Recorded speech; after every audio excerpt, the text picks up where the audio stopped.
Dale, Anita, por favor. Hola, buenas noches, ¿cómo están? Noche, bien, Hola, bien. buenas noches, profe. ¿Cómo les va? Excelente, profe. Bien. Muy bien. Gracias a Dios. ¿Y usted cómo está? La Muy familia, bueno, qué bueno, me alegra mucho, qué bueno. Bueno, entonces vamos a iniciar, profe. Bueno, el día de hoy Vale, nosotros vamos a realizarle una entrevista a un experto. Tenemos al doctor Edwin Gil Sarmiento. Él es psicólogo clínico, psicoterapeuta de conducta destructiva y adaptiva, jefe del área de atención y desarrollo en el IMPEC de Puerto Tejada. Tiene su propio consultorio clínico y es consejero en adiciones en consultorios particulares. Bueno, doctor, muchas gracias por esta entrevista. De antemano, pues esperamos que podamos desarrollar, son 7 preguntas, y agradeciéndole, doctor, por estar con nosotros. con mucho gusto. Muchas gracias, gracias a Bienvenido. ustedes por el espacio. Bueno, la primera pregunta que nosotros tenemos es, como tenemos una fanpage, estamos hablando del maltrato en adolescentes, va orientada en qué es el maltrato psicosocial en adolescentes. Bien, el concepto maltrato psicosocial, digamos, no está concebido específicamente como está concebido el concepto psicosocial, por ejemplo, para otro tipo de situaciones, de fenómenos, de factores psicológicos. Cuando hablamos de esta violencia o este tipo de maltrato psicosocial en adolescentes, estamos en la obligación de ver el concepto dividido, es decir, de lo que pasa psicológicamente y lo que pasa socialmente.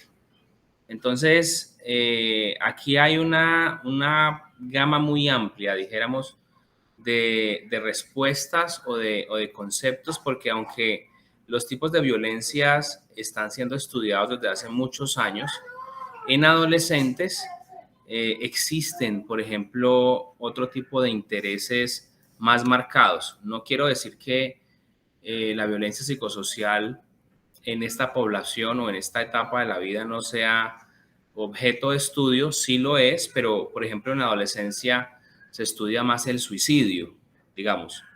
El suicidio por factores relacionados a la depresión y a otras cosas. Incluso un factor, digamos, desencadenante o que también puede llegar a pensarse como resultado de por qué los adolescentes se suicidan es justamente por las violencias o maltratos que hay en lo social. Y pudiéramos empezar, por ejemplo, que de lo más general que existe o de lo más común es que las violencias sociales o maltratos sociales contra los adolescentes están muy del lado de lo que tiene que ver, por ejemplo, con las influencias sociales, con las modas, con las tendencias, y llamamos nosotros a eso enfermedades contemporáneas, ¿sí? Entonces, una adolescente, mujer, puede ser víctima de violencia psicosocial pensado desde lo social, por ejemplo, por la exigencia de la moda, por la exigencia de los estándares de belleza, pero también pudiéramos pensarlos en lo social, en lo escolar, violencia relacionada de los adolescentes, hombres o mujeres, no habría mucha diferencia allí.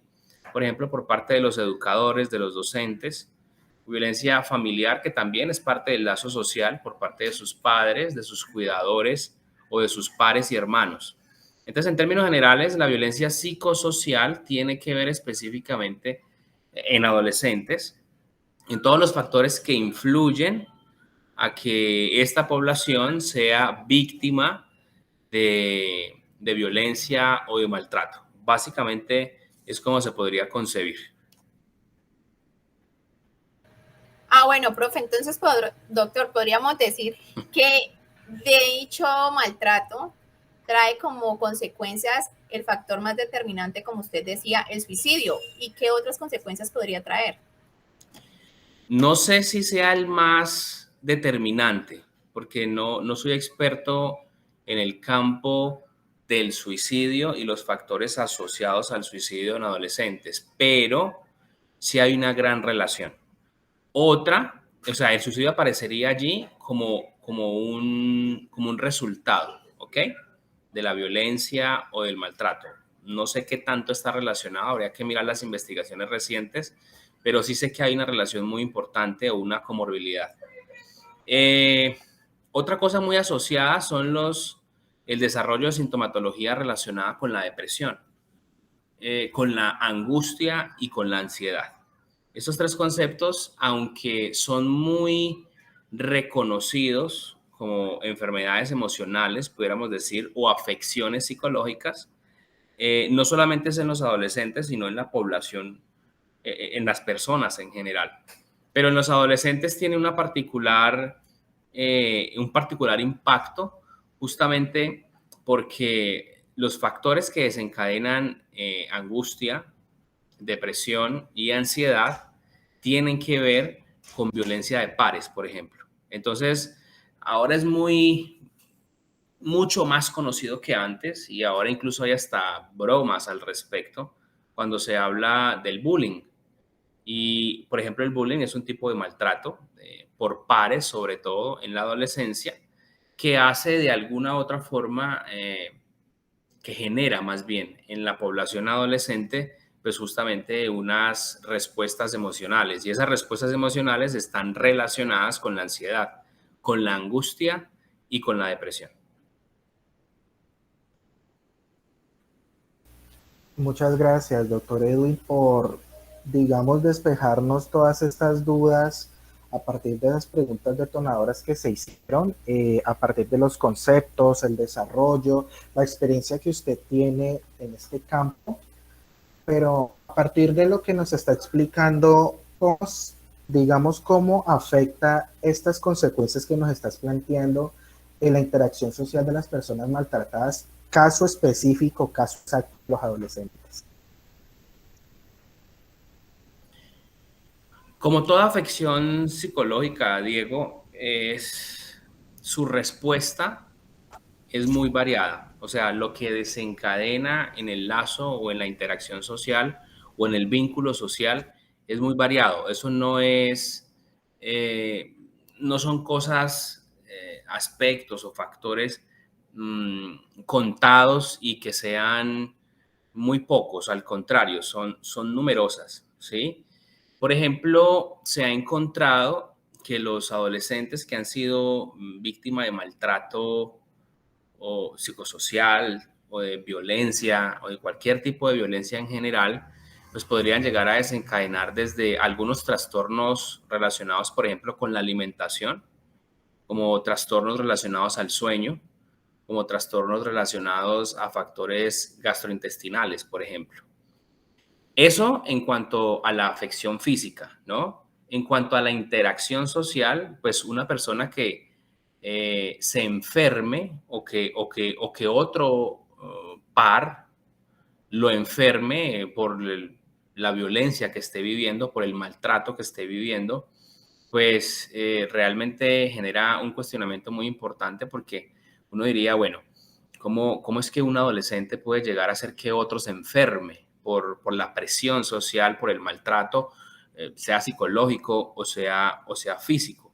Entonces, en la interacción social, las personas podrían empezar a tener o a sentir, los adolescentes podrían empezar a desarrollar, por ejemplo, baja tolerancia a la frustración, podrían empezar a presenciar la necesidad, se presenta en el cuerpo, ¿no? A eso me refiero con presenciar, o sea, que llega la presencia del deseo de aislarse socialmente, o en un caso mucho más severo, la necesidad, por ejemplo, de alguna retaliación. Y son adolescentes que podrían llegar a desarrollar algunos trastornos de la conducta, como trastorno de la conducta oposicionista, o podrían llegar también a desarrollar algún tipo de afección emocional, como una herida importante pues en su ego, en su ser como tal, y pensarse en alguna retaliación.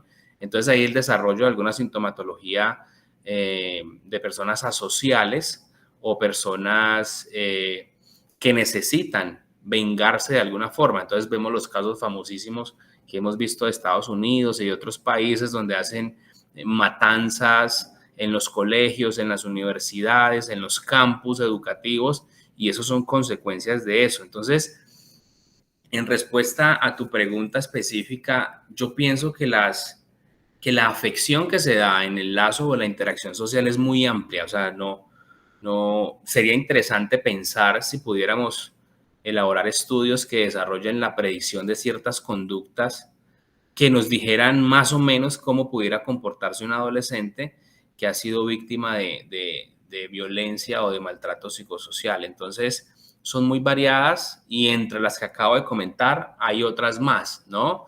El uso de sustancias psicoactivas, la necesidad de alcoholizarse, la necesidad de empezar a desarrollar ciertas conductas de riesgo, empiezan entonces a una vida emocional o una vida sexual muy temprana, con parejas, conductas de riesgo, vuelvo y repito, en función al cuidado al momento del vínculo o el contacto sexual. La percepción de riesgo baja, entonces son personas más arriesgadas, accidentalidades, porque si tienen vehículo empiezan a conducir ebrios, empiezan a tener unas conductas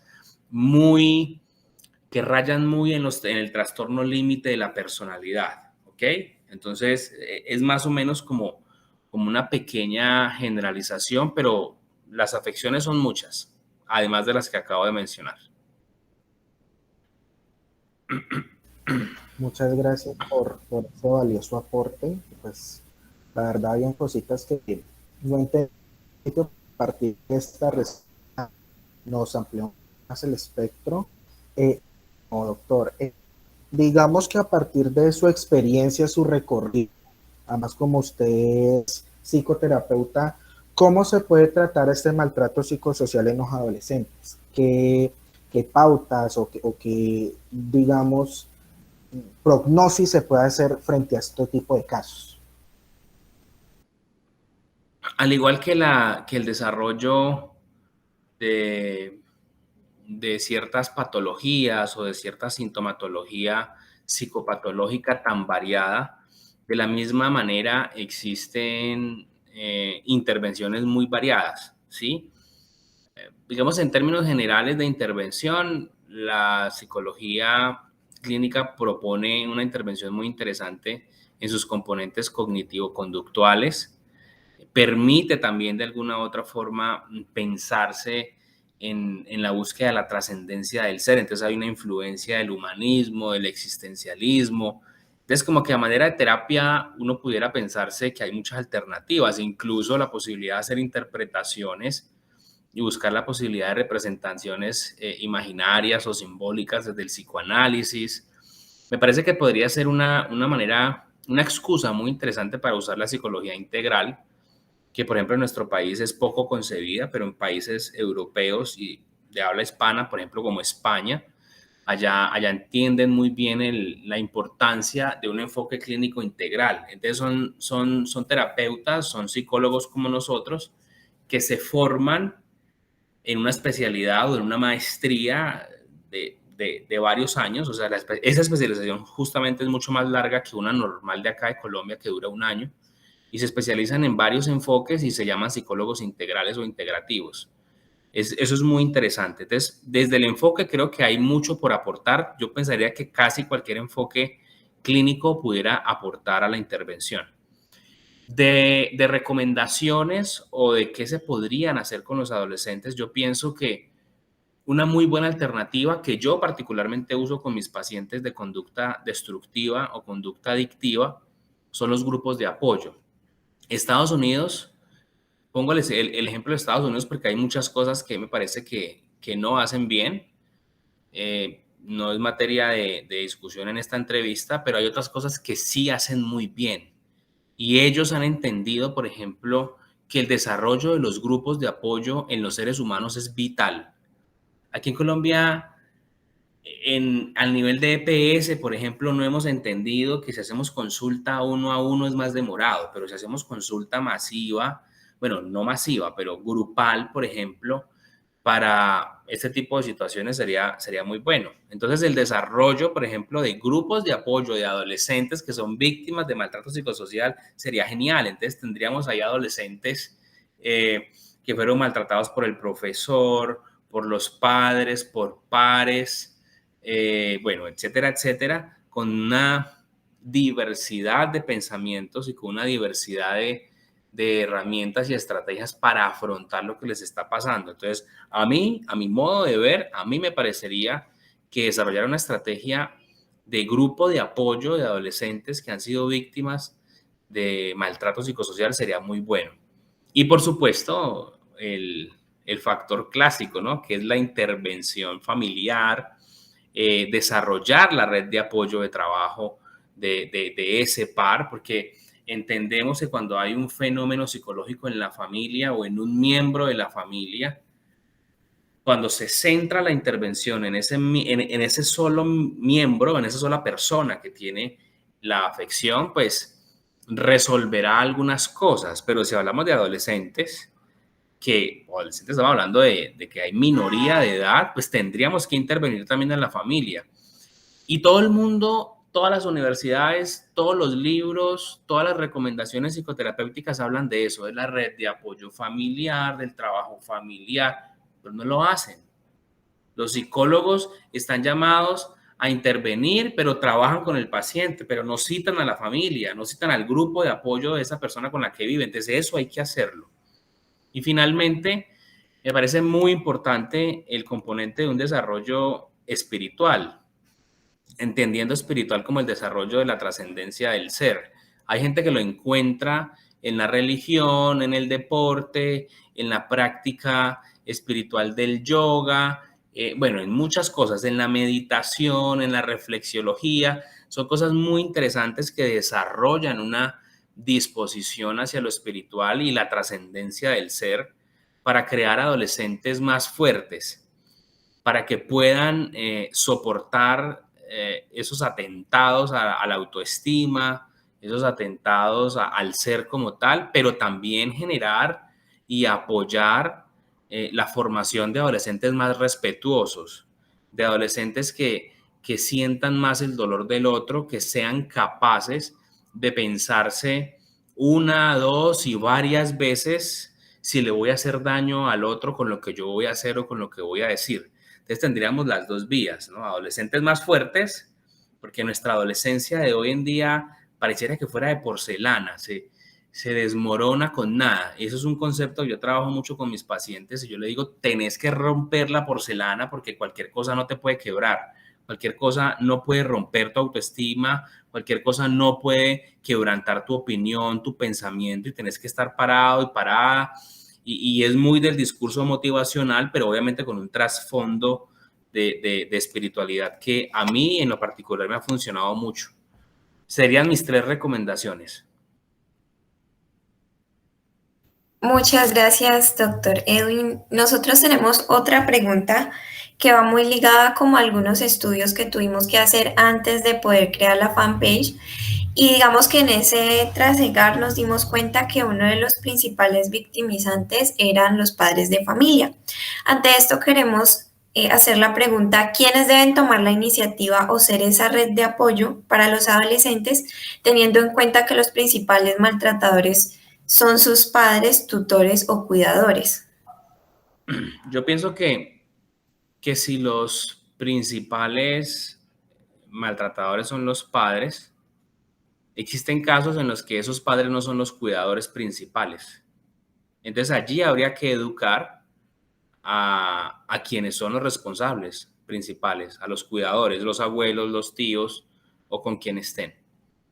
Si viven con los padres y los padres son los victimarios y los perpetradores de la violencia o del maltrato psicosocial a sus adolescentes, pues entonces valdría muchísimo la pena en pensarse en el desarrollo de una ruta, no sé, social, por ejemplo, o comunitaria, diría yo, donde el vecino, donde esa persona llegada, donde un compañerito, un amigo o una amiga cercano de esa persona pudiera tener la capacidad de alertar a alguna autoridad o alguna institución que fuera la responsable de ayudar en estos casos. Pero es muy difícil, Brenda, decir quién debería hacerlo primero. Yo pienso que por la responsabilidad del ser, ya un adolescente tiene conciencia de muchas cosas, mucha autonomía y responsabilidad de sí mismo de casi todo. De lo único que no sería responsable sería de su economía y de su sustento. Pero de las decisiones y todo, un adolescente es capaz de tomar decisiones como las tomas tú, como las toma yo, como las tomaría yo siendo adultos. Entonces yo pienso que sería la misma víctima ser capaz de identificar al victimario y hacer algo al respecto. Pero ahí estaría la gran incógnita. ¿Hacer qué? Digamos que esté dispuesto o dispuesta. Reconozca que es víctima de maltrato psicosocial. Pero entonces, ¿qué hago? ¿A dónde voy? Pues, ¿dónde están las rutas? Como existen muchas rutas relacionadas para la violencia de género, para las víctimas desplazadas del conflicto armado, para los desmovilizados, para cuando se presentan en algún momento casos de violencia relacionados con delitos sexuales y demás, pues existen una cantidad de rutas, ¿cierto? Pero ¿qué pasa con las rutas que están de este tema que ustedes están diciendo? Entonces, yo pensaría que si existen, deberían ser socializadas y deberían ser trabajadas desde el colegio. Y desde el colegio, porque el colegio congrega a la familia, o por lo menos la puede congregar, ¿sí? En la reunión de padres y en la escuela de padres y todas estas acciones que ayudan mucho a que la familia esté allí, pues entonces es educar a todos, o sea, como ocupar todos los flancos, mirarlos cuáles son, en la víctima, el victimario, los cercanos, los perpetradores, y que todas las personas sepan qué hacer y que sepan también de alguna u otra forma si es victimario, qué le va a pasar, y si es víctima, qué puede hacer. Bueno, doctor Edwin, realmente resulta muy interesante, sobre todo pues también nos llama mucho la atención en la parte de los adolescentes, porque cuando uno es adolescente y las personas que se han encontrado en esta etapa, a menor edad, pues menor asimilación de reglas y de patrones de comportamiento muchas veces se tienen. Ante esto, los padres que suelen identificar este tipo de faltas como de asimilación de reglas, de conductas desadaptativas e inadecuadas, pues suelen corregir a los adolescentes. El problema es que muchas veces otras personas pueden considerar que esto es maltrato. Entonces, lo ideal, o la pregunta más bien que se puede generar es ¿cómo se puede corregir a un adolescente sin llegar a maltratarlo? ¿O cómo sería eso ideal? Mira, yo pienso que esa es una pregunta muy difícil, Andrés, porque difícil de responder y de plantear, y creo que la has planteado muy bien, pero es muy difícil de responder, porque nosotros somos culturalmente, reprendemos a nuestros hijos de una forma muy diferente en la que pueden llegar a ser corregidos o reprendidos en otros lugares, ¿sí? Colombia ha intentado adoptar algunas modalidades de pautas de crianza de otros países, sobre todo de países desarrollados, y eso ha tenido dos caminos. Uno es el camino de la denuncia absurda de que todo es maltrato y que el papá no le puede ni siquiera palmear, no palmearle en el cuerpo, o sea, pegarle a él, sino hacer así, literal, porque eso ya es maltrato, lo asustaste, o la niña se tensionó. Es decir, yo pienso que no sabemos muy bien o no está muy bien delimitado hasta dónde es maltrato, ¿ok?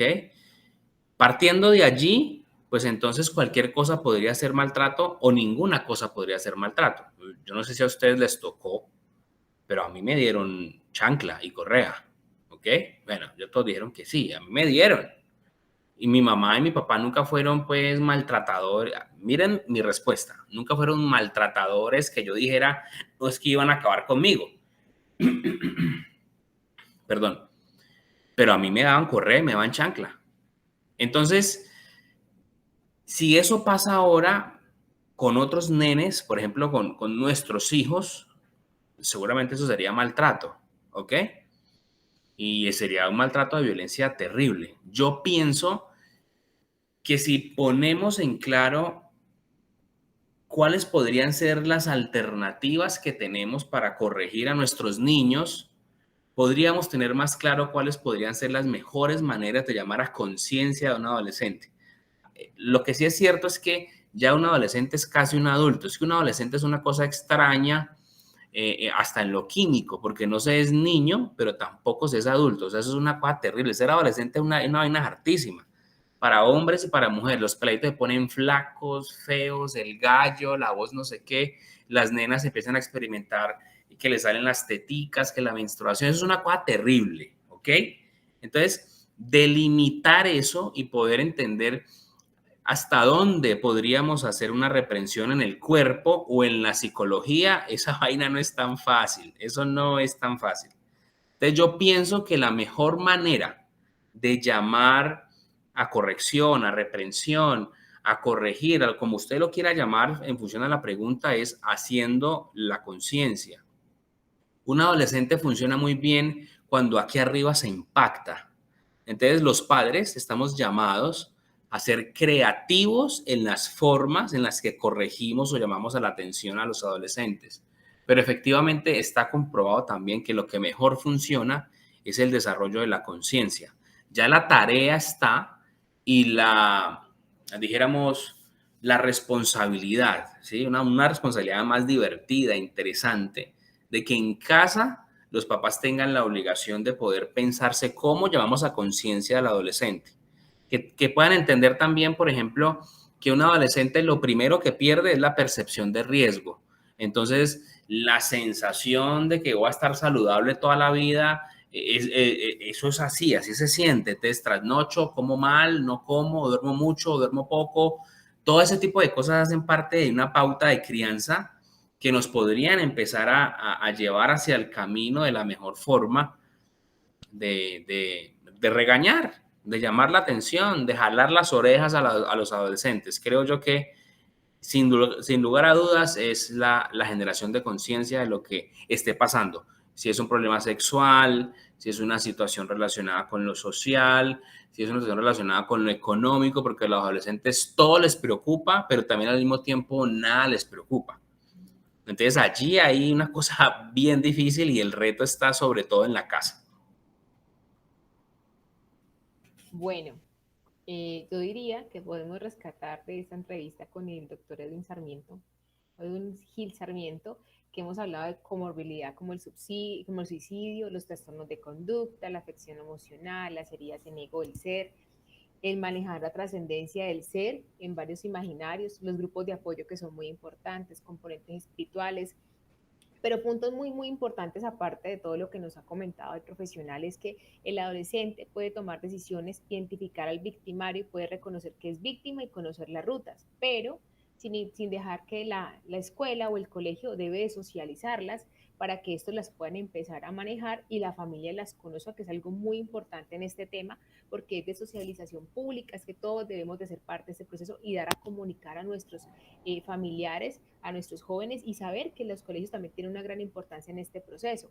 Algo que también rescato de las palabras dichas por el profesional es que los padres estamos llamados a ser creativos en la forma de corregir a los niños. Entonces eso se deriva en varias cosas como la crianza, como el mantener esos jóvenes, como el guiarlos para que tengan pautas asertivas en un proceso de crecimiento y desarrollo, diría yo, tranquilo, que no tenga ciertas dificultades, como las estamos hablando ahora. Entonces a eso genera una pregunta que me genera gran duda y quisiera que usted me ayudara con su conocimiento, experiencia y dado unas pautas específicas o generales para la crianza que sugiere, o sea, qué pautas de crianza usted sugiere para orientar o direccionar a nuestros adolescentes. Ok. Viviana, muchas gracias por decirme profesional y no doctor. Me siento más cómodo. Realmente, muchas gracias. A ver, esa también es una pregunta difícil de responder. Es más fácil de formular que la anterior que hizo Andrés, pero es más fácil de formular. Responder no es tan fácil porque las pautas de crianza siempre nacen o van a nacer de la cultura, ¿ok?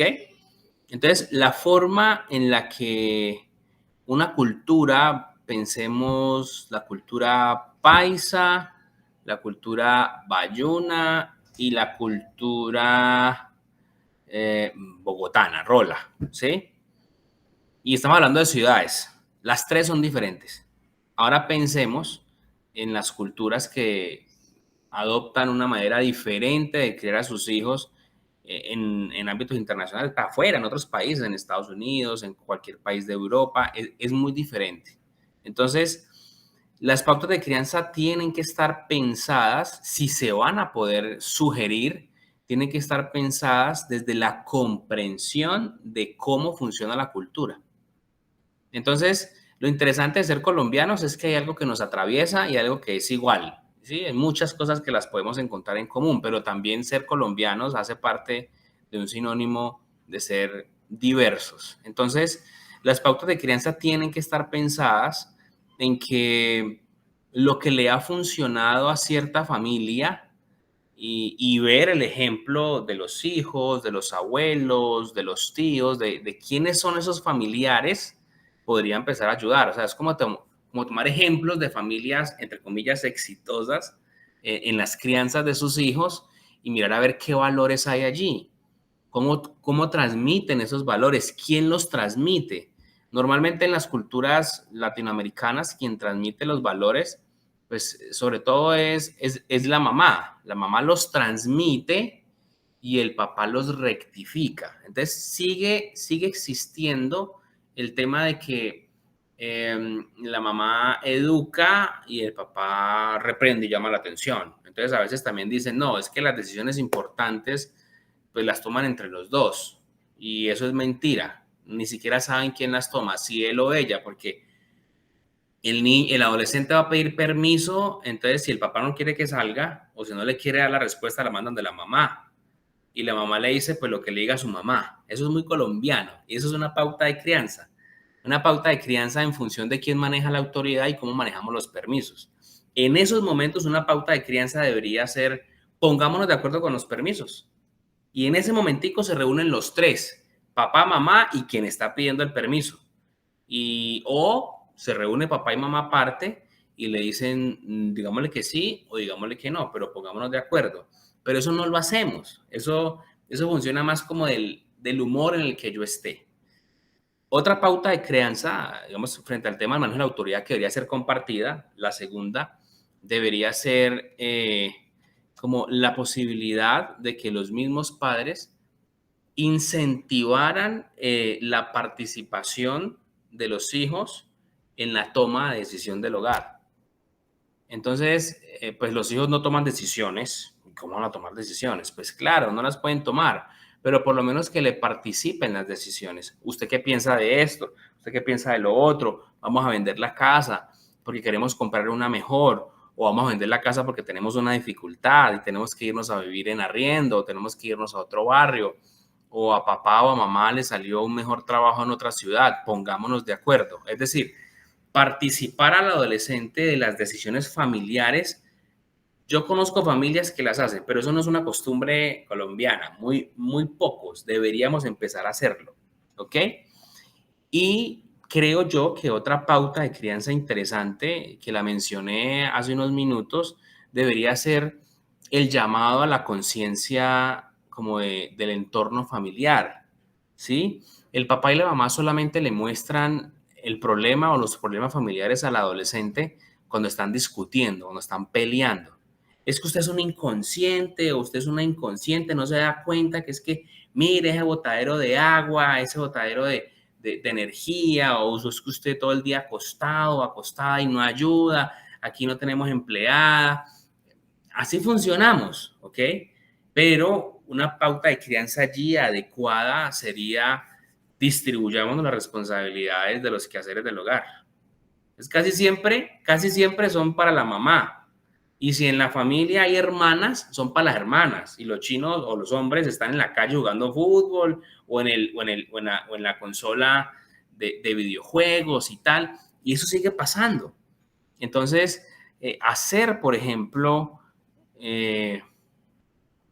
sí, una intención de reunir, de congregar a la familia para que seamos todos más ecuánimes en esa familia.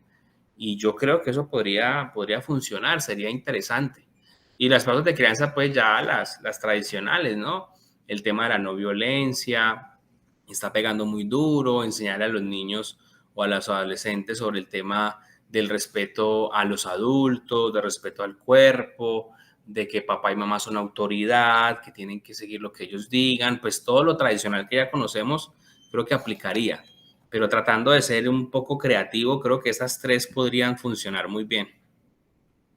Bueno, yo creo que son tres pautas muy importantes para este desarrollo. Yo las apunté, las voy a releer, que son ponerse de acuerdo con los permisos en una reunión de tres o el grupo familiar como tal, consenso de adultos y jóvenes para poder llegar a equilibrar y hacerlos parte del proceso.